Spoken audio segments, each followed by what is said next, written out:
Before we get started, I'm just going to do a little roll call real quick for CEUs. If you're here, if you can either unmute yourself and say that you're here or type in the chat box. Lucinda Brazelton, Neil Harris,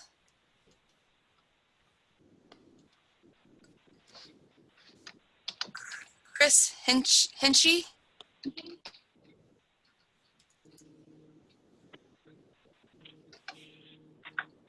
There was a "I'm here" in the chat box. if you put "I am here," put your name in there, please, because I'm not really sure who is attached to some of these. Thank you, thank you, thank you. Michelle Shaver, Carolyn Wildhaber, and Christy Wilton. And I already have Jennifer Brasfield checked in. And those are the ones I have for CEUs.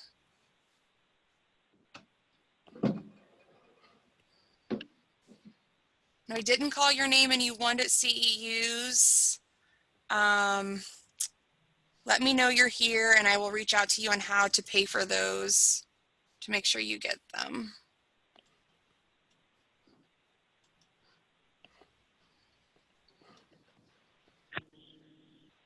Okay, Jessica, I probably don't have you on my list if you registered this morning. Thank you.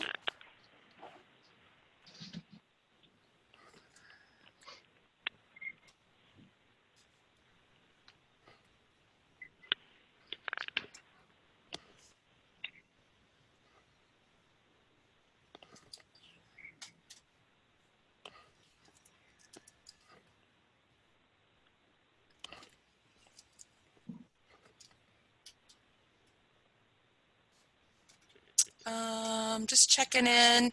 Under Aaron Christofferson,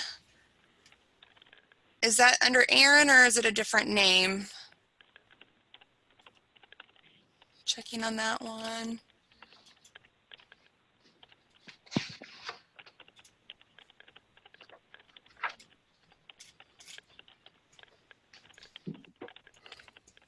I'm still looking for a Lucinda, a Michelle, and a Carolyn.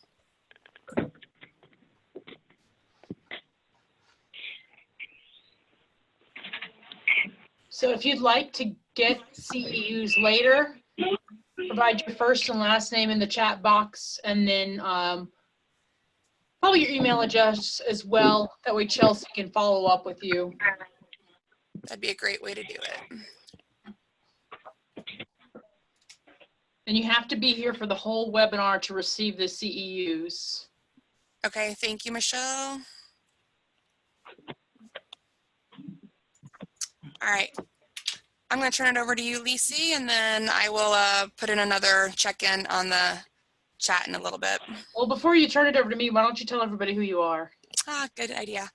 Hello and welcome, everyone. We're so happy to have you all here today. My name is Chelsea Byers, and I'm a family life educator with the University of Illinois Extension. And my name is Lisi Brown. I'm a gerontology field specialist with South Dakota State University Extension. So a little bit of housekeeping before we get started. We ask that you hold your questions to the end. You're welcome to type them in the chat box, but we ask that we will address all the questions at the end. At the conclusion of this webinar, we will email you a handout that accompanies some of the content that we will discuss, and we will send you a link to the recording of this webinar.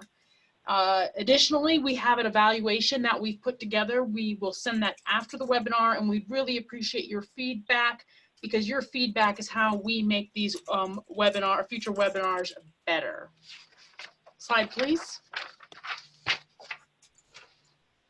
But today, we are here to learn the facts about brain aging and dementia. We'll also review dementia-related stigma and its relationship to jokes about memory loss and dementia. We will close this webinar by discussing strategies that you can use to address memory loss jokes in your professional and personal life. So we would like to start our webinar with a poll, and it should pop up on your screen. There are 6 questions. So we would like you to take a few moments and answer these questions. And there is, you can scroll up and down on there.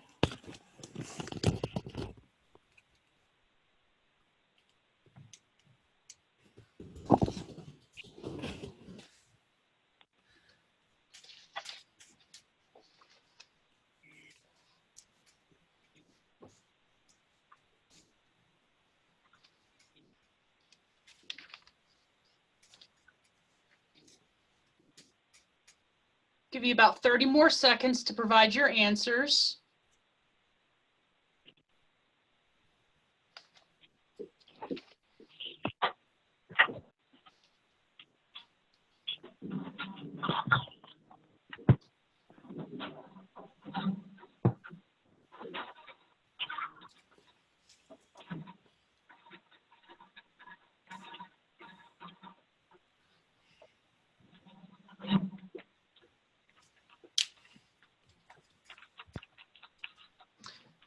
So with respect to these answers, as people grow older, their intelligence declines significantly. I'm happy to see that most of you all said that was false, and that research shows that old age truly begins at 65. Again, you all said that was false.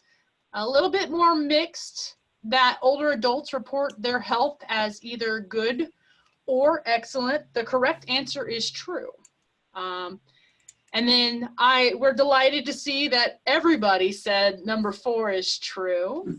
And number 5, that one was a little bit more mixed with the false slightly ahead. You are born with all the neurons that your brain will ever have. That statement is false. The final one is that dementia, memory loss, is an inevitable part of getting older. That answer is also false. So we have a handout that we put together that will have all of these questions on there with a little bit of a description. Slide, please. So gerontology, we feel it's important to talk about what exactly is gerontology. In short, it's the study of aging. It was coined by Eli Michnikov at the dawn of the 20th century. So gerontology as a science has only been around for about 115 years, which is pretty impressive. It is different than geriatrics. Geriatrics is a medical specialization that focuses on healthcare for older adults. So gerontology looks at those social, psychological, and biological aspects of how we all age. Research from gerontology informs a wide array of topics, including family caregiving, chronic disease, housing, long-term services and support, and many other topics. Slide, please. So I have another poll for you. Between 1935 and 2010, the risk of dying decreased most dramatically for children age 1 to 4. Is that statement true or false?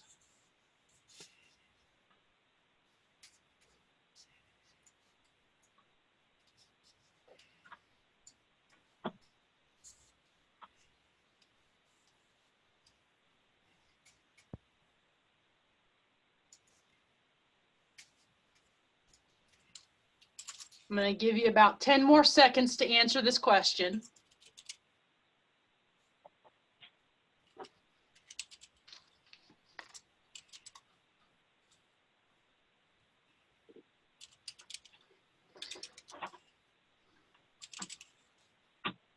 So there's about a 50-50 split on the respondents. The answer is actually true. Between 1935 and 2010, death rates among children in that age group declined by 94%. When you compare to adults age 85 and older, that decline was 38%. This is important because prior to the 20th century, a lot of babies were born.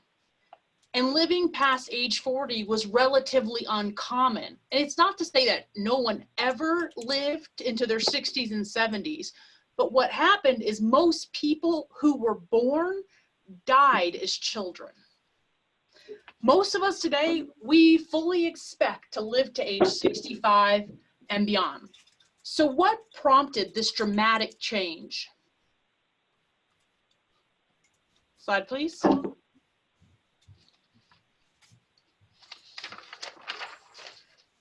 So how we experience our outcomes emerges because of the complex interactions between us as individuals and where we live. During the 20th century, there were major public health advancements that took place. So for example, we take trash removal for granted. And in the past, they used to just take trash and dump it out on the streets or dump it next to riverways or wherever they had a place to put it. The first sanitary landfill was built in 1937. So these are the landfills that had the clay on the bottom so the stuff from the trash didn't seep into the ground. That was in 1937. That's less than 100 years ago. So these major advances took place and they reduced the prevalence of infectious disease, which largely took the lives of children. So we figured out how to stop these nasty diseases. And with respect to the boomer generation, that's the generation we often talk about when we talk about the increase in the number of older people. Well, I've got a hypothesis about this generation. Instead of their aging as what we record in history books, I suspect they'll be recorded as the last generation of children born to large families. Our families are smaller because we pretty much all expect for our children to survive. How we age as individuals is influenced by our characteristics, our socioeconomic status, our attitudes, our beliefs, our racial and ethnic identity, and our health behaviors, and where we live. So are there economic opportunities? Are there services?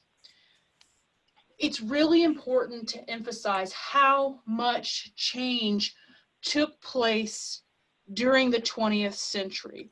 And that change was so rapid that much of what we know about aging may not match what the science is telling us about aging. So what's the primary misperception about aging? In short, aging and disease are the exact same process. And nothing could be further from the truth on this one. Our different things are happening in our body. Medical conditions are not aging. Medical conditions can be traced to a specific cause, such as a pathogen, something not working quite right in our bodies, or an accident or an injury. Some examples of medical conditions: diseases, diabetes, heart disease, dementia. But what aging refers to is how our bodies change over time. And these changes do not necessarily lead to disease or disability. They increase risk, but it's not inevitable, if that makes sense. So for example, think of it this way. Once a person reaches age 70 and beyond, they likely have had more time to either engage or abstain from behaviors that have been shown to improve our health and wellness. So a person that exercises regularly is likely going to have better health outcomes as they get older. Somebody who smokes is likely going to have poorer health outcomes. It's that cumulative effect of engaging in those behaviors over time that influences aging. So here's an example of some of the age-related differences that we have seen. There are generally considered two types of intelligence. One is fluid and one is crystallized. Fluid intelligence really is how do we respond to a problem or a situation when we have no knowledge prior to it. It's the ability to respond to those new situations. Crystallized intelligence is what we learn over time. And it requires experience to acquire that crystallized intelligence.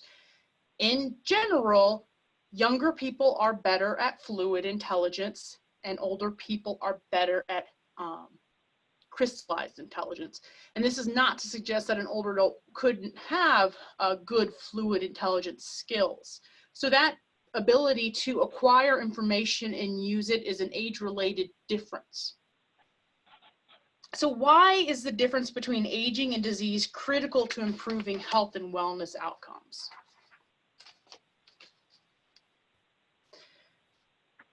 So the term ageism was coined in 1969 by Robert Butler, who was a psychiatrist and a gerontologist. And in short, ageism refers to assumptions that we make about people based on their age.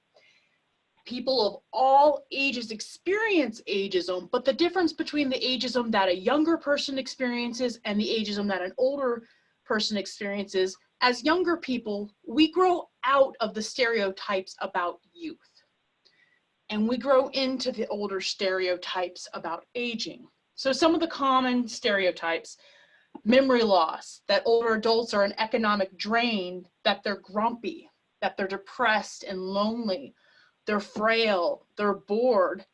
And this one may shock people, that they're wise, because wisdom is also a stereotype. This cat in the hat on aging, I saw this on social media, and I gotta admit, it made my heart hurt a little bit to see something like this, but I think it's a classic example of what people believe happens to us as we're aging. And when I was sharing with my nurse colleagues that I had found this, and she's like, yeah, I've actually had people recite this poem to me. So these beliefs are pervasive.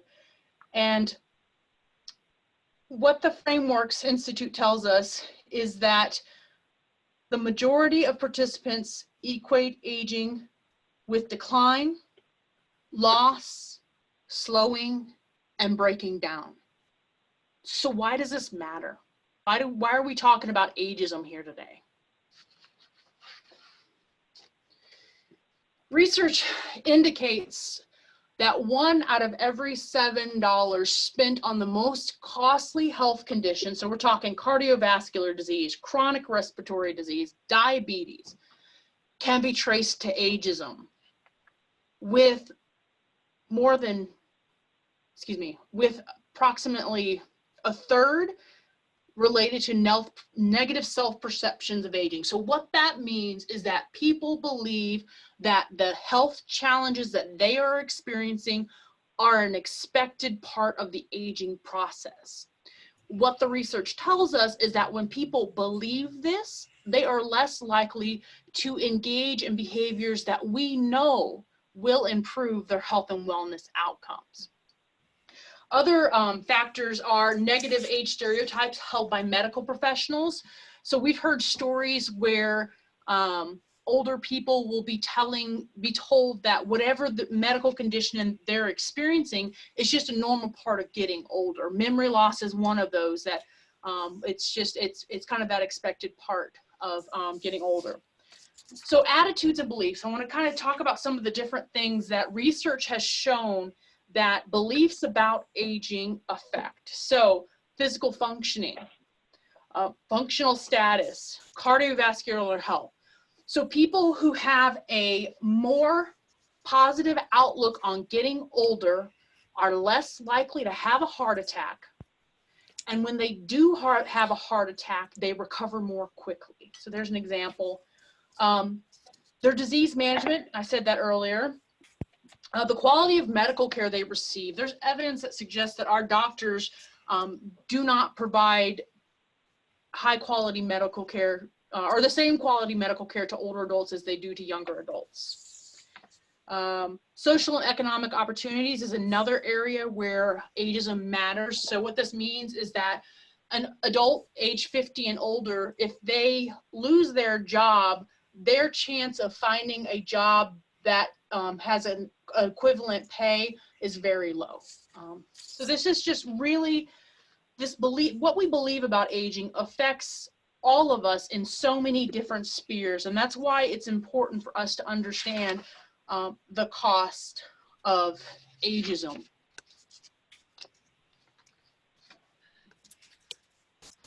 All right. Now we're going to take this a step further and look at other things that we think about as we get older and misconceptions or misperceptions of things. So we're going to ask you, do you know somebody with dementia? The poll should pop up. Hopefully you can answer it, yes or no.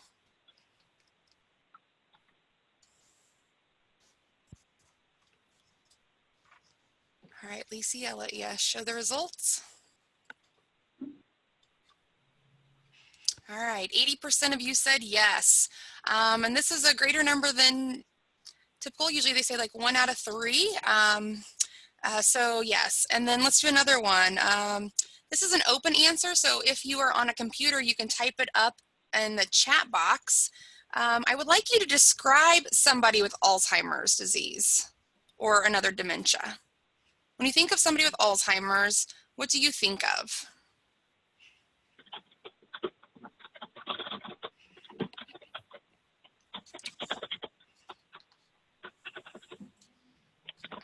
Memory loss, confusion, disengaged, thought process decline, confusion, lost recall, frustration, moody, difficulty staying in present moments, changes in behavior, sometimes frustration, childlike, forgetful, living memories of the past, someone who remembers things from the past but not current, unable to focus, forgetful, fading away, short-term memory loss, struggling with daily tasks.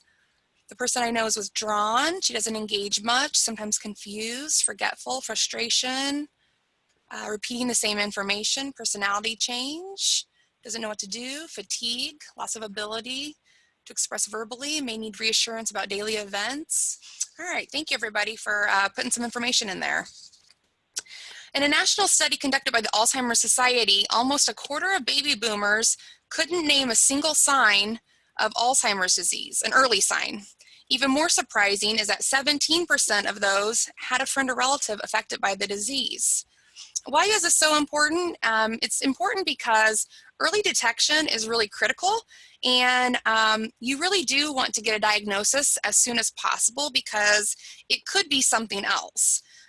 We refer to that as a reversible dementia, and we're going to talk about that. And then with medications, if somebody does have a form of dementia, with medications, it's not going to cure or stop the disease process, but oftentimes it can help with the symptoms and help with quality of life. So it is important for us to understand, what those signs and symptoms are. Also, a lot of times when people first think of somebody with Alzheimer's, they often jump to that end stage person or somebody who has a lot of troubles. They don't think about people who might just beginning to be affected by the disease or somebody with an early diagnosis. What we want to think about is to think about how we can help people who have a health condition and help them, help with accommodations as we can. We want to help people see dementia differently. So when you are introduced to somebody or you have somebody, a loved one with dementia, we want you to clear your mind and not think about,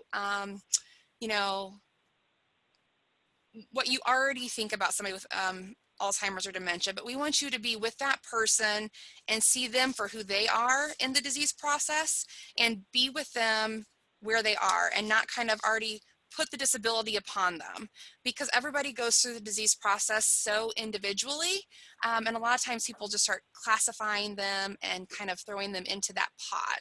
And so it's just something to think about as we move forward. So all of these people in this picture have a form of mild cognitive impairment, a form of dementia or Alzheimer's disease. And a lot of times this isn't what we think of when we think of dementia. We think of somebody who might be older or further along the disease process. And so we put this up just kind of for an educational piece to remember that people are at our church, people are in our grocery stores, people are in restaurants, people may be still working in their jobs or volunteering. And we really want to be mindful of things that we say or jokes that we tell because people are out in our communities. All right, so let's look a little bit further. So here are some normal age-related changes that everybody has as we get older. When we think about these normal age-related changes,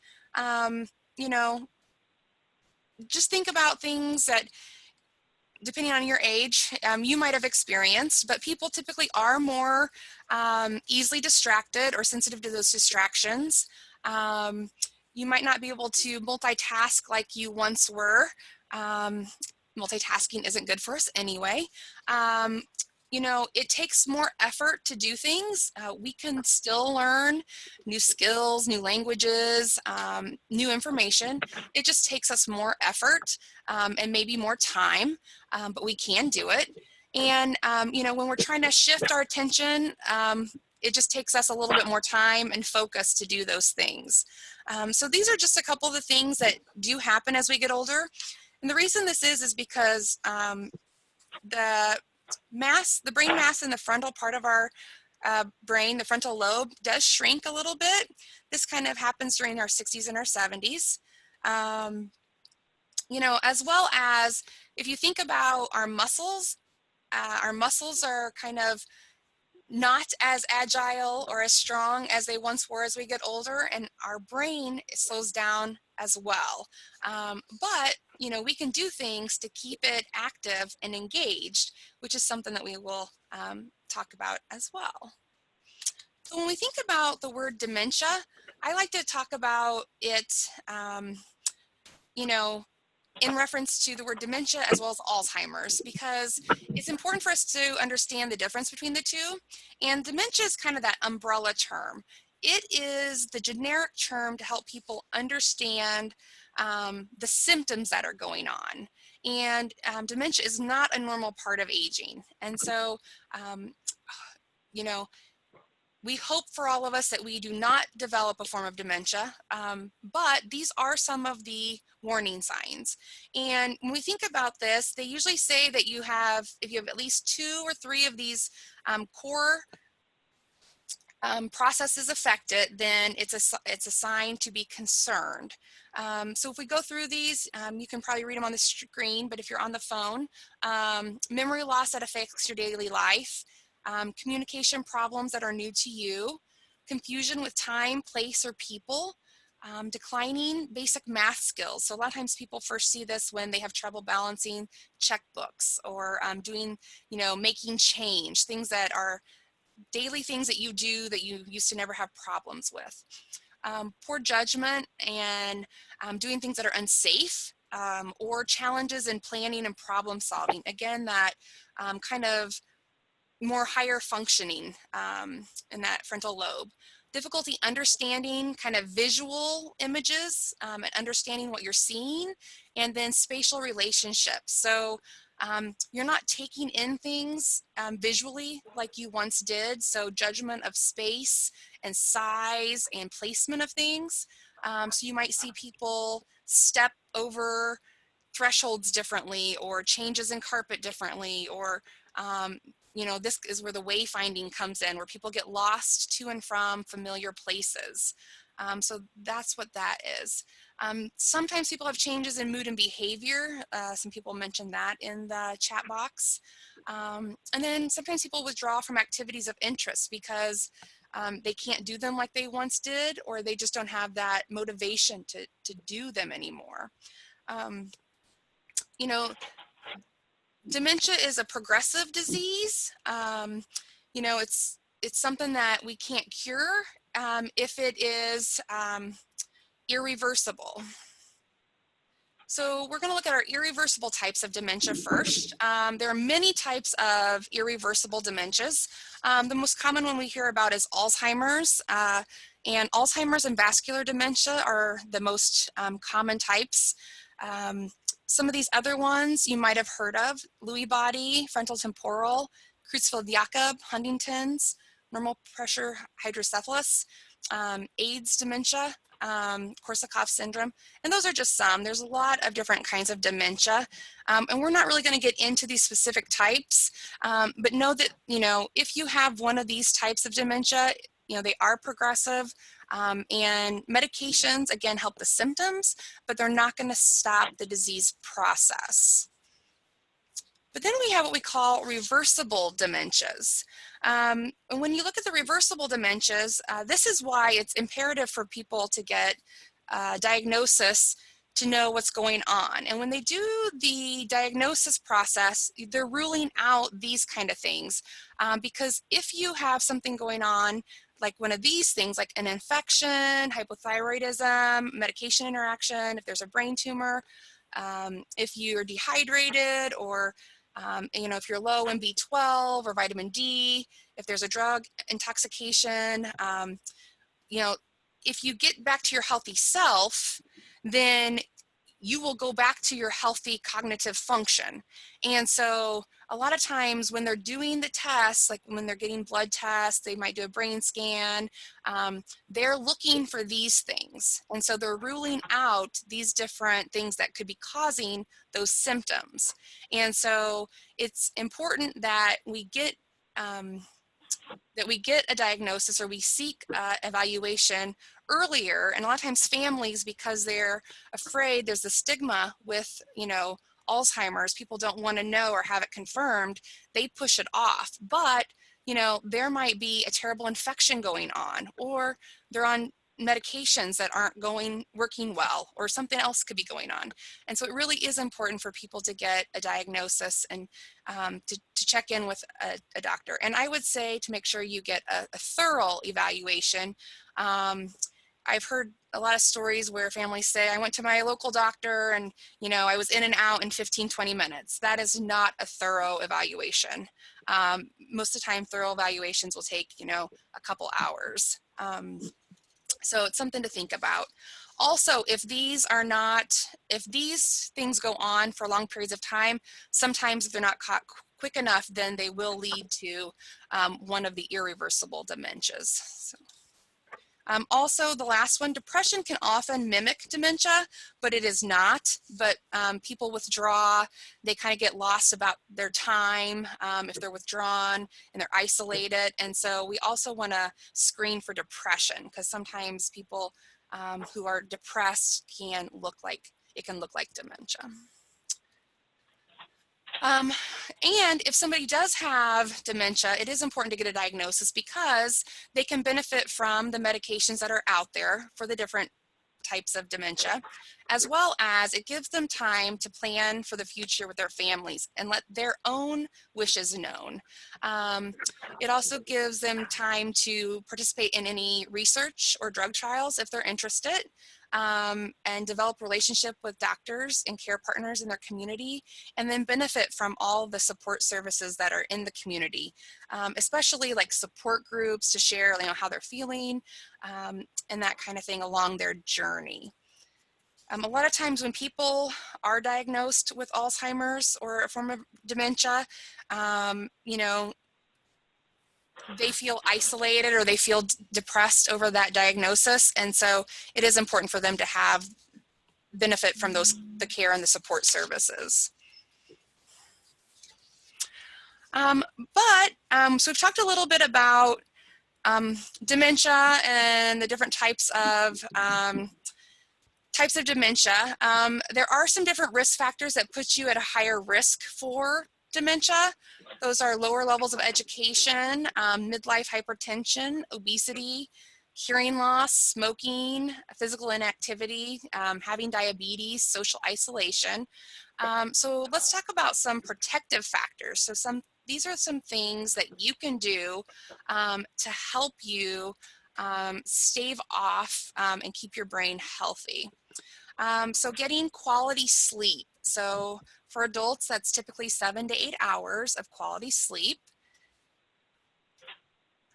Exercising, so exercising regularly. The goal is usually at least 30 minutes a day, minimum of 150 minutes of aerobic activity a week. And the aerobic is the key factor in brain health. It's good to do all kinds of activities, exercises, but aerobic is the best kind for your brain health. Be social, engage with people, and so make sure you're getting out and you're not isolated. Eat a heart-healthy diet. So if it's good for your heart, it's good for your brain. Manage your stress. Have healthy ways to manage your stress is how I should have worded that. So make sure, you have somebody to talk to, exercise, listening to music, meditation. There's lots of healthy ways to manage our stress, but make sure there's a healthy way to manage your stress, because chronic stress is bad for our health as well as our brain health.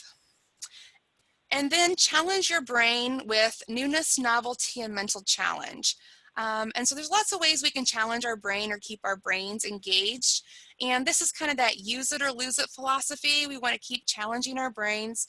So if you're doing something to challenge your brain and it gets too easy, we encourage you to increase the difficulty, try new things. It's good to have novelty in there so you enjoy it and you keep doing it, but keep challenging those brains. All right, so now we're going to do a little discussion here. What types of words have you heard to describe dementia or Alzheimer's? Or what jokes have you heard about aging and memory?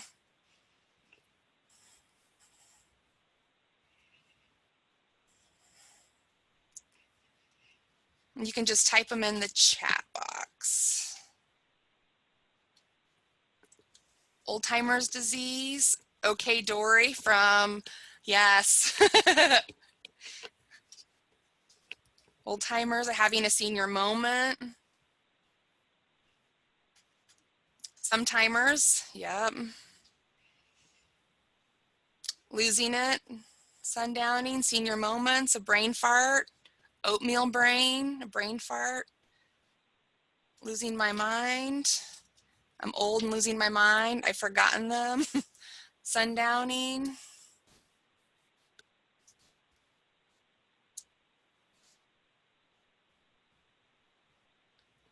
The cheese has slipped off his cracker. That's a new one for me. All right. I was just thinking the same thing. For me too, Chelsea. All right. Well, I'm okay with brain fart and off their rocker. All right. Or like something like a memory slip. But we need to be mindful of the language we use and what that language communicates. And though we might have all used these terms before or heard people use these terms before, we're going to talk about why it's important that we be more mindful of the language we use, and why it could be furthering the stigma of Alzheimer's and dementia and the impact that has on individuals as well as families. So humor is a tool that, we often use to form relationships and bonds. We use it with our families and our friends. We use it with our colleagues. But sometimes humor can be inappropriate. Sometimes it can be demeaning and even disrespectful, especially if the dignity of a vulnerable person is at the root of the joke. And Alzheimer's and dementia is just devastating. And so we need to respect those with the disease and the families that are traveling the journey with a loved one with dementia. And so we really need to be mindful about what kind of humor we view as funny. So here we have a couple jokes that we found. And we see them, they're everywhere, they're in our cards, aging cards, they're in papers, they're all online. If you just search it, you can find a ton of them. But I want to read a letter to Ann Landers. Dear Ann Landers, my mother, who is 59, is slowly dying from Alzheimer's disease. This beautiful person who was once talented and professional. She has been so tragically affected by her illness that she can no longer dress, bathe, or feed herself. She's incontinent and cannot recognize me even though I care for her every day. Many times at work and in social situations, I hear such comments as, I can't remember anything, I'm getting Alzheimer's. This is usually followed by laughter and more jokes about forgetfulness associated with this cruel illness. I don't understand how people can be so insensitive. When my cousin was stricken with breast cancer, people didn't laugh when they learned about it.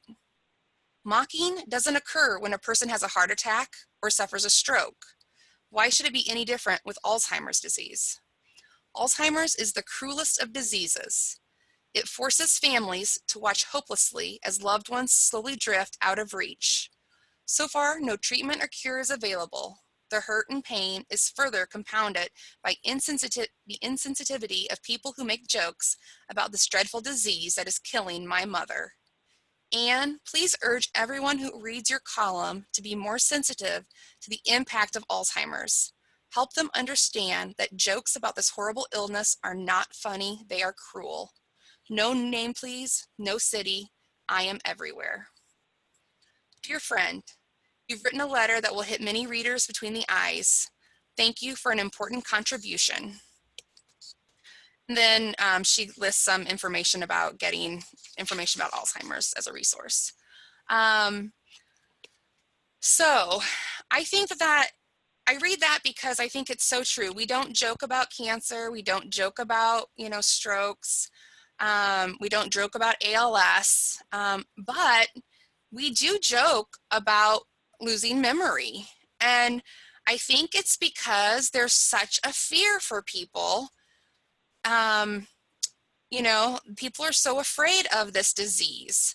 And that is why that, people do it. And so there was a research article that I read that said many fear dementia more than any other condition, including cancer. And there's nothing that we can do about it. However, the impact of this is that so many people delay diagnosis and treatment because they're frightened of it, and the stigma is so great. And even doctors are reluctant to diagnose people, and sometimes they don't want to tell the individual. They might just say something like, oh, you're having a little memory loss and that's normal, when it really is bigger than a little memory loss. Or they say, oh, it's a touch of dementia. Well, I'm here to tell you, nobody has a touch of dementia. That's like telling a pregnant woman she's a touch pregnant. You're not a touch of pregnant, and you don't have a touch of dementia.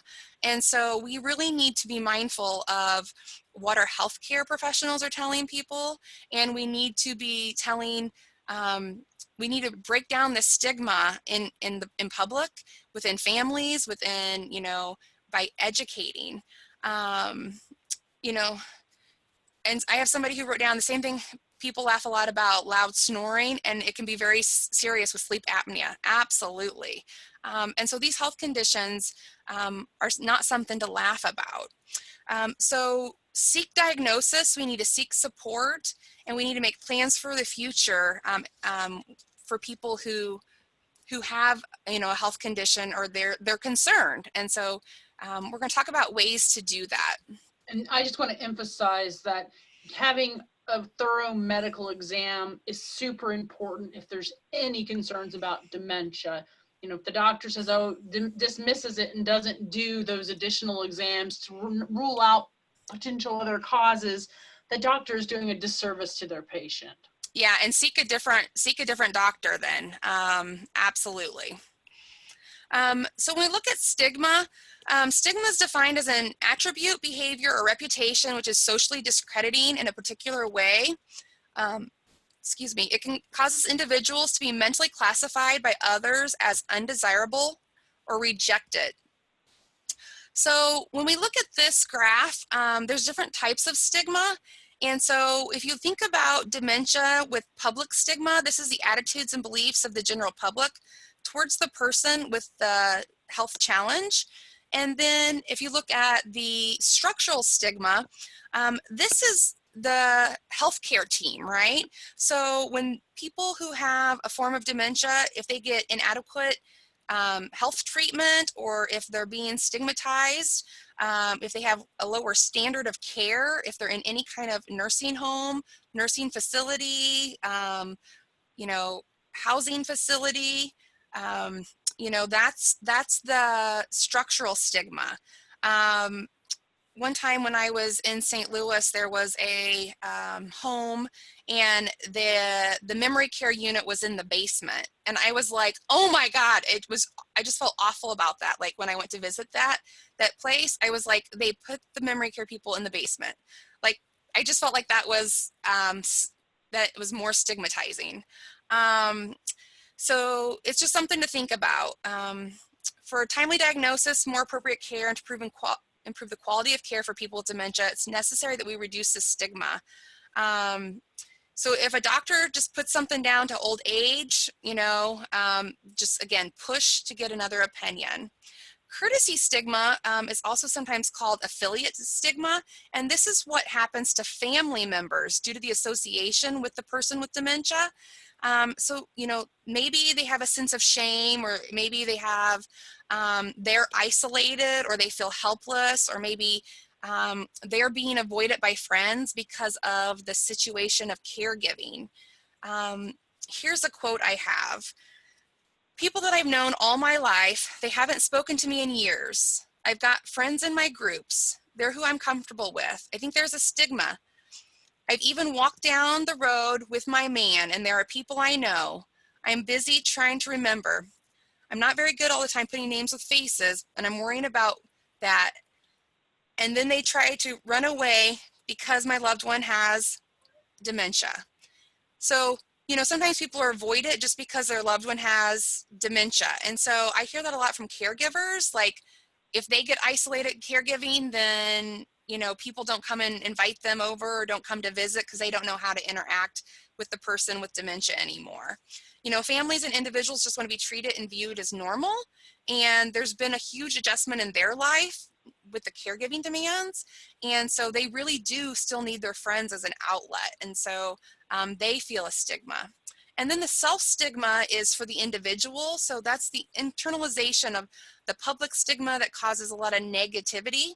And a lot of times they have a sense of shame, or decreased quality of life.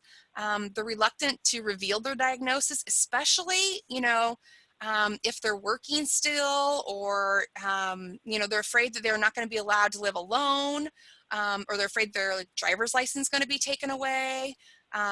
They also have a reduction in social network. They're afraid they're not going to be maybe invited to like a book club because people are afraid they're not going to be able to follow along in the plot anymore. And so, you know, we have to think about, what does that look like for people that we care about, or people that we interact with, or people that we might see in community settings. Here's a quote about this. I have friends for over 30 years. They turn their backs on me. We used to go for walks and go for coffee. Now I don't hear from them. They aren't my true friends. True friends will stand behind you, not in front of you. That is why I am not happy anymore. I am just treated like a baby.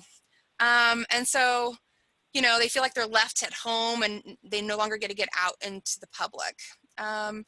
So, you know, even the media has views it differently. You know, I found these two, actually a colleague shared these with me. One of these is on the left, is promoting assisted living. And it says, once she baked the best apple pies in the country, now she can no longer find her way to the grocery store. They're highlighting loss. Versus on the right, I love my life way too much to just hand it over to Alzheimer's. And they're highlighting, you know, the fight in it. Now, granted, one's trying to provide care and one is a medication for it. It's what they're trying to sell, but it's out there in the media. So something to think about. And now, just real quickly, some steps to reducing stigma. You know, we do have ways we can do this. We need to think about our behavior. We need to think about the words we choose. You know, if we have less negativity towards it, then, you know, we can kind of change society's view of it, but it doesn't happen, you know, it's going to take a movement, right? But we have to start with education. We need to reduce the isolation of people. We need to give people with dementia a voice. We need to involve people. We need to, you know, manage our language, have language of inclusion. Oftentimes people see people as victims or sufferers. Give people dignity and their self-esteem back. I worked on an Alzheimer's unit, or memory care unit for 5.5 years, and I tell people about what I was doing, and people be like, oh, I'm so sorry. And I loved my job. And so I would try to break that stigma by telling people, like, I get to give people, you know, the best part of their day. I was an activity therapist, and I was like, you know, I'm celebrating each moment with them. And so, you know, we need to be more normalized and inclusive and not disrespectful or offensive. You know, so just think about how we can share the moments of joy. And we need to help people who have never been exposed to people who have dementia with them, have ways to connect with them, because if they are more connected and have exposure, they will understand better. There is a website called mytypicalday.org, and that's where that picture earlier in the presentation was. And you can learn about people who are going through the disease process and like who they are and a little bit more about them. And it's to help promote individuals and who they are. And so kind of to help combat the stigma. So just wanted to share that with you. So now we're going to talk about how do we kind of address this. So I'm going to pass it back to Lisi, and you know, if you're at work or if you're, you know, with family members or you're checking out at the grocery store and you hear something that, you know, promotes the stigma, what do we do? So Chelsea and I have thrown a lot of information at you today, and we appreciate you kind of joining us during this conversation. So kind of, how do we address these jokes? I've heard them, Chelsea's heard them. I imagine if I were to ask, I mean, we saw in the comments that people make jokes about memory loss quite often. And one of the main takeaways we want to bring or give you is like, how do we deal with this? You know, so it's not uncommon for us to experience challenges remembering something. You know, we put down our keys when we were coming home because we were in a hurry to let the dog out, and then we don't remember where we put our keys. That happens at all ages. But then as we get older, we start blaming it on our age. So a lot of things can make our memory play tricks on us. I think that's a big drive home here. A lot of things can play tricks on our memory. You know, so whenever someone says they're having a senior moment or just a touch of the old timers, we've got some questions that we've put together on our handout. Those will come out to you, but you have to unpack what that person is experiencing, because poor sleep, stress, grief, a whole host of things can make dementia symptoms appear. So you might ask, you know, how was your sleep last night? Have you been sick lately? You know, these are some questions that you might ask to understand what that person is experiencing. And then active listening skills. I'm not going to go into a ton of detail about active listening skills. There's going to be expanded information on your handout, but it's an approach to listening to an individual that emphasizes understanding what that person is experiencing and saying without that innate drive that most of us have to respond. Another strategy you might use is tell stories or share personal experiences. So one that I like to tell is about 4 years ago, we were moving offices. I was taking 2 classes online, and I was driving back and forth across South Dakota every week. I was busy, I was stressed, I was tired. Well, one week during this, you know, marathon, I need to be in a town called Mitchell on Wednesday so I can get up and present at a small town called Salem on Thursday. I'm convinced I need to leave on Monday. I'm so convinced that Tuesday morning my car is packed up and ready to go. And I go upstairs to tell Greg goodbye, and I'm like, gosh, I am forgetting something. I know that I am forgetting something. All of a sudden it dawned on me, I don't have to leave till tomorrow. I mean, that's what stress can do to our memory, you know, so sharing those experiences of times when you've forgotten, or telling that can be a really powerful way to try to help dig into what that person is experiencing and maybe identify, is there a genuine concern that that person needs to go see their doctor about? Because at the end of the day, what science is telling us about the human brain is that memory loss is not an expected change as we get older. So we're ready to take questions now. I want to make sure that there's time. If you have a question, Chelsea, you can click forward on the slide. If you have a question, you can type it in the chat box or you can unmute yourself.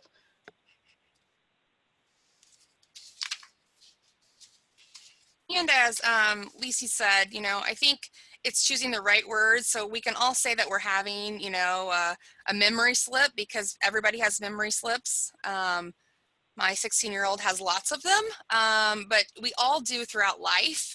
But it's choosing the right words to say what you're having and not furthering the stigma. But then also looking at really what's going on in your life, because things like grief and stress and, you know, fatigue Diet. and yeah, new medications, what's going on with the medication. You know, all those things can affect, our memory concentration, what's going on with our brain, and, and so those are things that we need to be mindful of, but don't throw it on a possible disease that when it's really what's going on in the here and now in our life, because that's what's promoting the stigma, and that's what we really want to break down.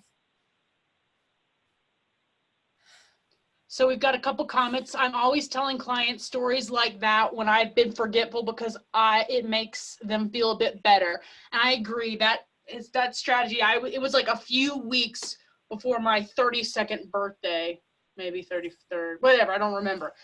So, you know, I was in my 30s when that happened, and that really has helped folks understand that memory lapses can happen at any point in our life.